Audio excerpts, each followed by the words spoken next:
Welcome to the second lesson of Chapter 1. In this lesson, we examine the principles of organization and the factors that influence organizational design. If these videos are helpful to you as a student, hit that subscribe button to join the channel, the like button to help promote it to other students, and the notification bell to receive notifications when new videos are posted. Before we can look at principles of organization, we first need to understand what organization is. Organization is concerned with the optimum arrangement of resources to achieve company objectives. To achieve organizational objectives, a sales organization must be set up in a particular way. It also concerns the setting up of an effective communication system, as well as the official definition of status, authority, and responsibilities of employees, their jobs, and their interrelationships. To achieve all this, we need to be guided by 4 principles of organization. The 4 principles of organization are hierarchy of authority, unity of command, span of control, and finally centralization and decentralization. Before we can discuss hierarchy of authority, we first need to look at what hierarchy and authority means.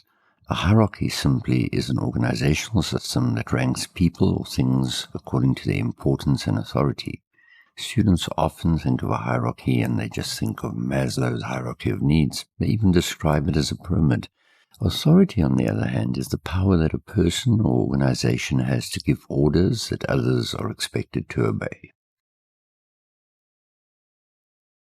Now that we have a better understanding of the words hierarchy and authority, what happens when we put them together? Let's look at the definition of hierarchy of authority. Hierarchy of authority means that activities within the organization take place on different managerial levels.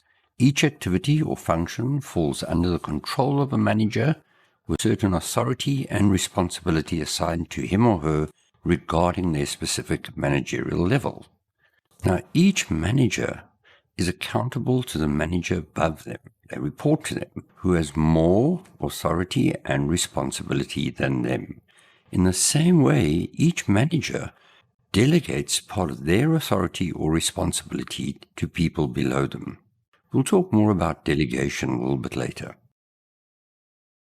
Now, when we think of a business that's operating well, efficient, etc., you can think of it as a system. A system where you have different groups of people, specialized groups of people, working together in their functions towards the organization's objectives. Those functions can include things like HR, marketing, manufacturing, accounting, etc.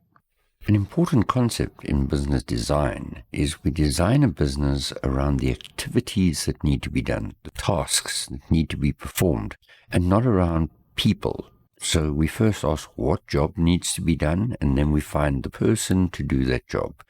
We don't look at a person and go, hey, I like this person, let's find this person a job or create a job for that person.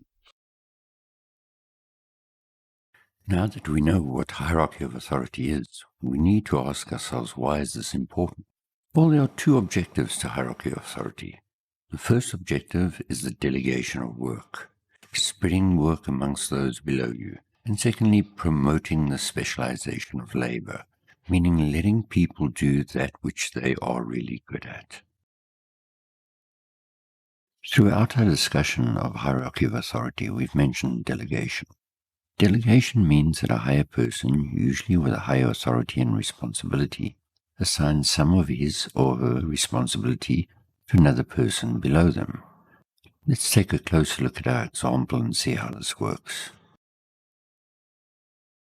In our example, the marketing director, Mr. Moyane, has many responsibilities, including personal selling, advertising, marketing, communications, etc. It's not possible for him to perform all these tasks, even though he is accountable to the CEO for all these different functions. He will therefore delegate some of his authority and responsibility to those below him. In this example, he has delegated responsibility and authority for sales to his national sales manager, Mrs. Modise. It is important to note that even though he has delegated to her, he will still be held responsible for her actions, as the process of delegation means that she is acting on his behalf. In the same manner, Mrs. Modise cannot perform all her tasks, for which she has been delegated authority and responsibility by Mr. Moyane. She will therefore delegate some of her authority and responsibility to regional sales managers below her, and they in turn will delegate to the salespeople below them. This process of delegation of authority is repeated from the highest level to the lowest level in the company, and one can trace a line through the hierarchy to track it. It is therefore often referred to as line authority, the line running from the top of the company all the way to the bottom. If we continue with the image of a line running from the top of the organization to those at the lowest level of the hierarchy, we can say that this forms a line organization, and all the functions performed on that line are therefore called line functions. Line functions do not just form part of the direct line of authority that runs from top to bottom, but also contribute directly to the functioning of the organization. Some functions within an organization do not form part of this line of authority and are called staff functions. These functions are often supporting functions that support others in doing their job. Instead of contributing directly to the business, they contribute indirectly by allowing others to do better at their role. If we once again consider our example, it's clear that the training manager does not form part of the direct line from top to bottom, but rather fits in as a function attached to the side of the hierarchy. It is his role as training manager to support both the national sales manager and the regional sales managers in training of the salespeople. Therefore, he does not contribute directly to the business, but indirectly by improving others. So if we look at some examples of staff functions, these may include things like training managers, and as I said, these are staff functions because they don't contribute directly, they contribute by allowing others to do their job better. Marketing research staff, who also do not contribute directly to the core business, unless it's a market research company, of course. Instead, they contribute information so that others can make better decisions. Personal assistants and sales secretaries, they free up other people's time so that they have more time to sell. However, they don't contribute directly. They just support those who are contributing. The second principle of organization is unity of command. Unity of command means that all the people in the sales organization should be supervised by a single person who is given the proper authority and responsibility to fill the supervisory role. So we'll look at that carefully. Each person in the sales organization is supervised by a single person. It doesn't mean that everybody is supervised by the same person. It simply means that each salesperson only reports to one senior. Now, in the world of business, there are actually situations in which salespeople or other staff could report to more than one manager, and more than one manager could give them instructions. So when we're looking at the principles of organization and a member of staff has more than one manager that they report to, we call this weak unity of authority. So weak unity of authority is when a person has more than one supervisor or manager to report to. The problem with this situation is that it often leads to conflicting instructions from the managers, and that the employees then become confused as to whose instructions they have to follow, and it could even lead to a scenario where they become demotivated. The third principle of organization is called span of control. So let's just pause and look at the word span. What does span mean? We often say a bridge spans a river. We talk about an airplane's wingspan. It literally means the reach. So, a bridge reaches across a river, or the length of the airplane's wings is also its reach, so therefore called span. If we look at the textbook definition of span of control, it tells us that span of control refers to the number of salespeople who can be supervised effectively by a single immediate sales manager. In other words, how many salespeople can be controlled by one sales manager. Now, a sales manager must spend enough time with each salesperson to supervise them, to guide them, to motivate them, and to evaluate them in a proper way. Although there's no agreement as to what should be the optimum span of control, most organizations in South Africa do not exceed 10 salespeople per sales manager. Now, span of control can range from 1 or 2 people under one supervisor, or even if we look internationally, it could literally be hundreds of people being supervised by one manager. Why is there such a big range? This needs to be influenced by something, and there are several factors that influence span of control. The first of those factors is the objectives and the circumstances of the organization. Generally, we'll find that young new companies have a very wide span of control, and as companies grow and they add more levels of management, span of control will become more and more narrow. The second factor is the complexity of the sales task. This is simply explained. If I have a very simple sales task, then a sales manager doesn't have to spend much time supervising each salesperson, so then they can supervise a great amount of salespeople. If, however, the sales task is very complicated, then as manager, I need to spend a lot of time assisting and helping my sales staff. And because I'm investing so much time in each one, I can't supervise as many. The skill of the manager also plays a large role. An inexperienced sales manager will not be able to supervise many salespeople at the same time, while a highly experienced sales manager, they might be able to supervise more people. In the same way, the skill level of the salesperson will also impact on your span of control. Experienced and highly skilled salespeople do not need to be supervised as much.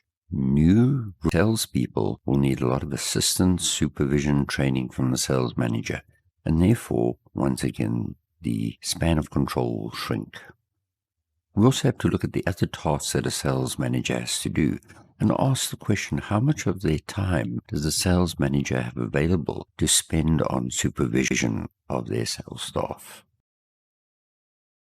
In the same manner that the previous factors all influence span of control, so too the organizational structure of the company itself will also influence the span of control. A direct relationship exists between the span of control and the number of levels of management in an organization. The greater the number of management levels, the narrower the span of control. Each manager has less staff reporting to him or her directly. As companies expand, they tend to increase the amount of middle management levels, and organizations with many levels of middle management are often referred to as tall organizations. If we look at the depiction of an organization here, you'll see that right at the top we have one manager, and that manager has 2 different managers who reports to him or her. Each one of those managers has 2 managers below them, and another 2 below them, another 2 below them, and another 2 below them. Many different levels of management, but a very narrow span of control. We also get what we call flatter organizations. In younger, small organizations, there are usually less levels of middle management, and therefore each manager will have more employees reporting to them. This is referred to as a wider span of control. Once again, if we look at our example, we have one manager at the top. That manager has 4 managers reporting to him or her. That's 2 levels of management, and below that, each manager just has a couple of employees, 5 to be exact. So 2 levels of management, this would be considered a flat organization. When we examine these 2 organograms side by side, students might find them confusing. After all, the tall organization looks much flatter than the flat organization. This is simply a result of how they are drawn, rather than the content of the diagram. Remember to always look at how many levels of management. In this case, the flat organization only has 2 levels of management, while the tall organization has 4 or 5 levels of management. The fourth principle of organization is concerned with where the decision-making power and authority is established. Is it all central and controlled by head office, or are different regions given autonomy to make decisions on their own? This is centralization versus decentralization. While we are talking about centralization and decentralization, students should take note that they mustn't confuse centralization and decentralization with centralized and decentralized training that will be discussed in Chapter 2.